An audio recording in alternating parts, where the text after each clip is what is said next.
Good morning mga kalipin, isang mapagpalang umaga sa inyong lahat.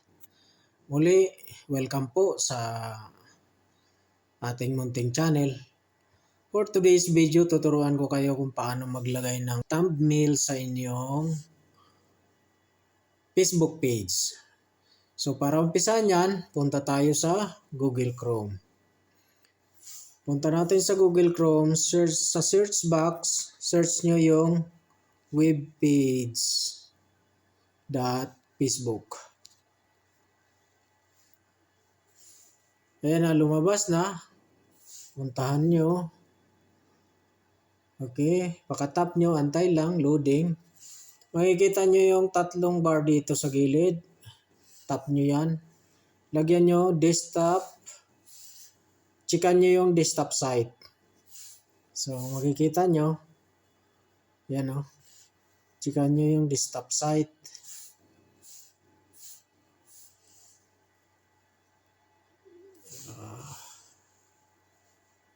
Ayan na, may check na. So, okay na yan. Punta kayo dito sa mag-login kayo dyan sa Facebook kung hindi pa kayo nakalogin. Sa case ko kasi nakalogin ako sa Facebook na sa Google Chrome. Kaya pupunta tayo dito sa ating Facebook page. Pambansang Alipin OFW Vlog. So tap nyo yan.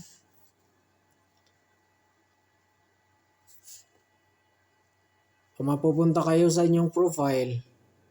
So pagdating nyo sa profile nyo, makikita nyo, punta nyo yung dito yung may mga choices, more. Tap nyo yung more.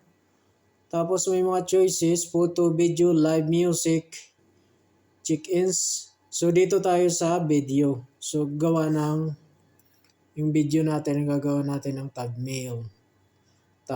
So pagdating nyo sa video, ito nang kalalabasan pag tinap nyo yung video. Switch profile. No, hindi tayo dyan. Dito kayo sa Visit Creator Studio. Tap nyo yan. Antay lang kasi loading. And then, ayan na, lalabas na siya. So, makikita nyo dito mga kalipin, yung mga in-upload yung video. So, ngayon, dahil itong papalitan natin ng thumbnail, itong upload natin na video, yan. Tap nyo yan. Makikita nyo, manibela, no? Manibela. So, manibela yung nasa thumbnail niya, ay yung ano niya.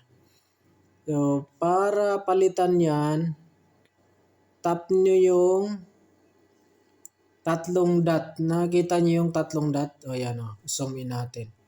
Kita nyo yung tatlong dot na yan? Yan, tatlong dot na yan.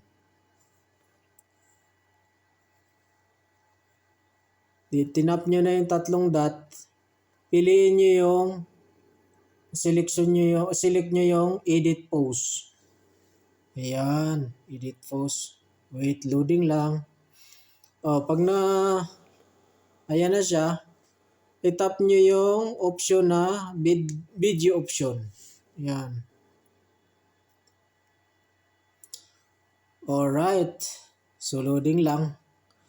So, dito naman, lalabas dito yung add caption. Change thumbnail.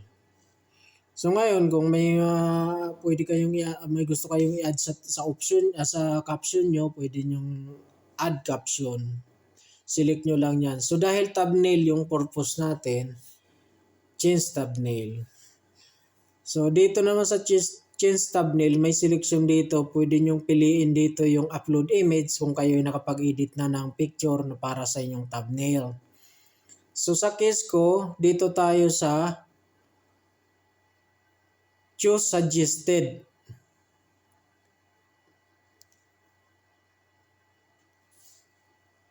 Kasi wala tayong inedit na picture. Pwede rin kayo dito sa choose from video.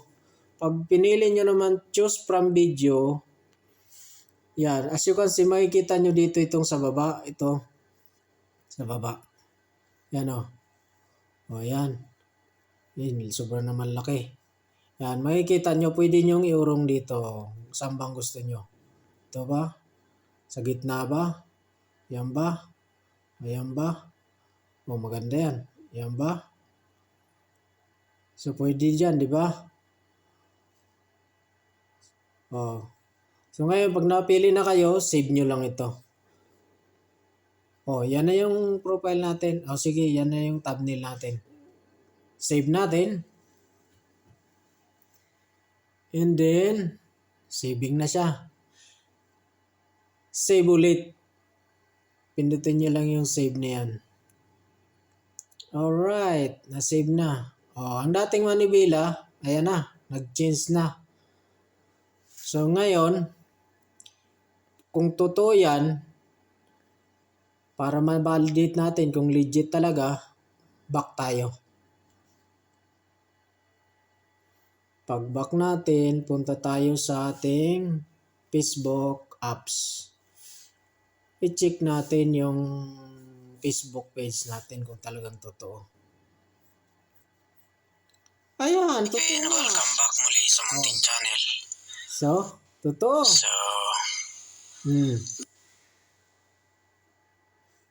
So, kung nagustuhan niyo yung video na to, mga kalipin, share and like naman po. Do subscribe kung pwede lang. Ngayon ay araw ng February 17, 2024. So, bago yan. Latest update yan kung paano maglagay ng thumbnail sa ating mga Facebook page. So, ang araw ngayon ay 17 February 2024. So, yan lang po mga kalipin. Maraming salamat po. At pa-subscribe na lang kung nagustuhan nyo ang video at nakatulong sa inyo.